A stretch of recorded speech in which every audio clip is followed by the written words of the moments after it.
Две равноуважаемых семьи в Вероне, где встречают нас события, ведут междоусобные бои и не хотят унять кровопролитие. Друг друга любят дети главарей, но им судьба подстраивает козни, и гибель их у гробовых дверей кладет конец непримиримой розни. Добро пожаловать в Верону!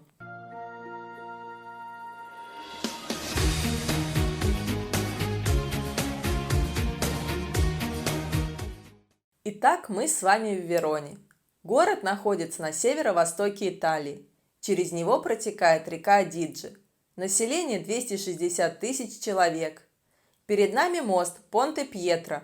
Переводится как мост-камень. Был построен около 89 года до нашей эры. Длина моста составляет 120 метров.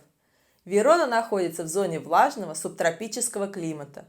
Лучше всего посещать ее в конце весны и летний период, чтобы осадки не стали помехой. Давайте прогуляемся по городу и насладимся его неповторимой атмосферой. В 1945 году мост был полностью разрушен. Через 10 лет каменный мост был восстановлен с использованием фрагментов, поднятых со дна реки. Протяженность реки 410 километров, и впадает она в Адриатическое море. Красивая легенда гласит, что река влюбилась в холмы этой местности и решила быть среди них. Такому решению воспрепятствовала богиня Диана. Она прогнала реку, но та, признаваясь в вечной любви Вероне, оставила два плавных изгиба в виде буквы «С», символизирующие итальянские слова «спосо» или «споса» – «жених-невеста». Любители приключений могут попробовать рафтинг, что станет отличным способом увидеть природу и город без толпы туристов. Мы переходим реку, чтобы увидеть основные достопримечательности, и сразу окунаемся в неповторимую итальянскую атмосферу со ставнями и фасадами, украшенными фресками.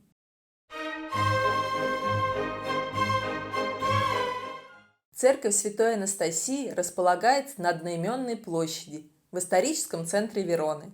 Как и другие храмы Доминиканского ордена, включает высокую колокольню и апсиду, полукруглый граненый выступ и строгий симметричный главный фасад. Рядом со входом в базилику установлен висячий саркофаг. Создание саркофага относится к 1320 году. Кирпичная базилика Святой Анастасии является самым крупным храмом в Вероне. Посвящена Святой Анастасии, узорешительнице. Это любимая народом милосердная святая, спасавшая христианских узников и поплатившаяся за это жизнью. Посвященная ей базилика издавна стояла в Вероне, у излучины реки. В XIII веке монахи-доминиканцы на ее месте начали строительство огромной церкви. Начало строительства датируется 1290 годом, однако освящена она была только в 1471 году. Интерьер базилики великолепен. Перед нами главный алтарь, украшенный фресками «Страшный суд» и «Благовещение». Внутреннее пространство зрительно разделено на 3 нефа, 12 колоннами из красного мрамора, которые поддерживают своды, украшенные растительными орнаментами. Неф в переводе означает «корабль». Это вытянутое помещение, ограниченное с одной или с обоих сторон рядом колонн или столбов. Как и у многих католических храмов, здесь вы также увидите красивые витражи.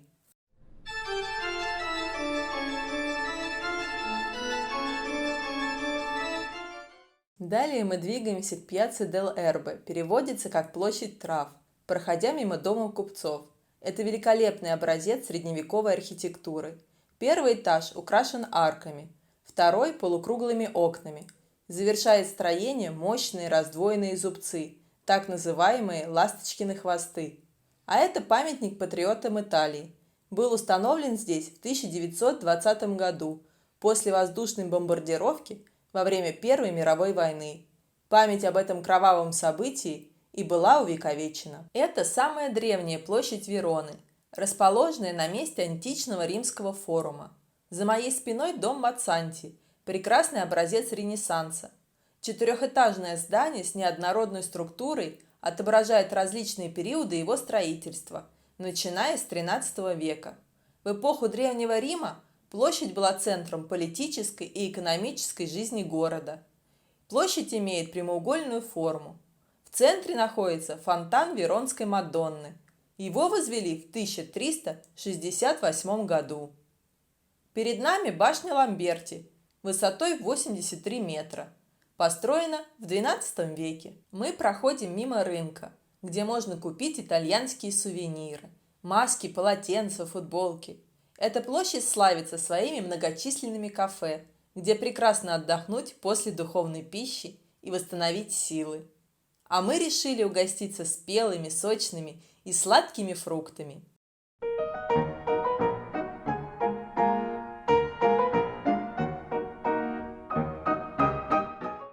Продолжаем наше путешествие и направляемся к Пьяцца Бра.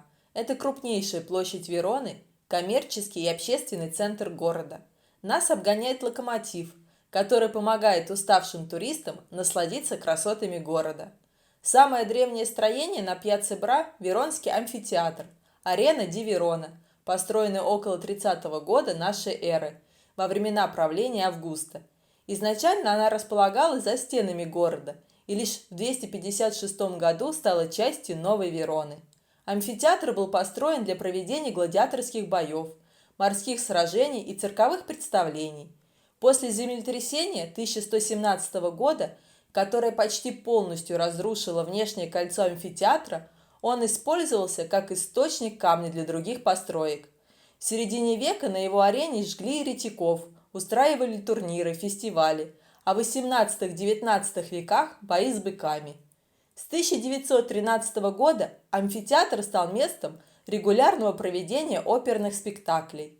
Трибуны вмещают порядка 30 тысяч зрителей. Перед нами Пьяцца Бра. Название означает «широкое», что верно отражает грандиозность площади.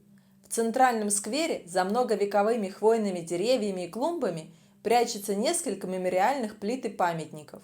Среди них выделяется конная статуя короля Виттория Эммануэля II, объединившего Италию из разрозненных земель.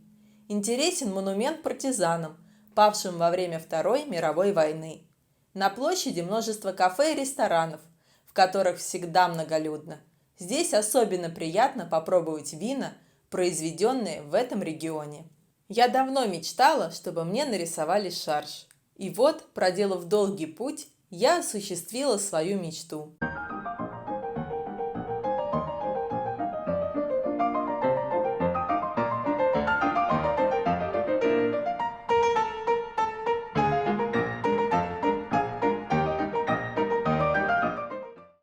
Ну что ж, продолжаем наш путь и встречаем кафедральный собор Вероны и его колокольню.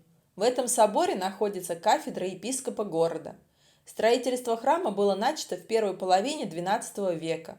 От него остался вход с святыми колоннами, крылатыми грифонами и рельефом, изображающим Деву Марию. Позднее его достроили в готическом стиле. Появились высокие узкие окна, розетки и остроконечные арки.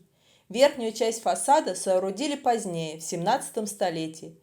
Дальше выходим на набережную реки Адидже и двигаемся в направлении замка Кастельвеко. Смотрите внимательно. Ничего не напоминает?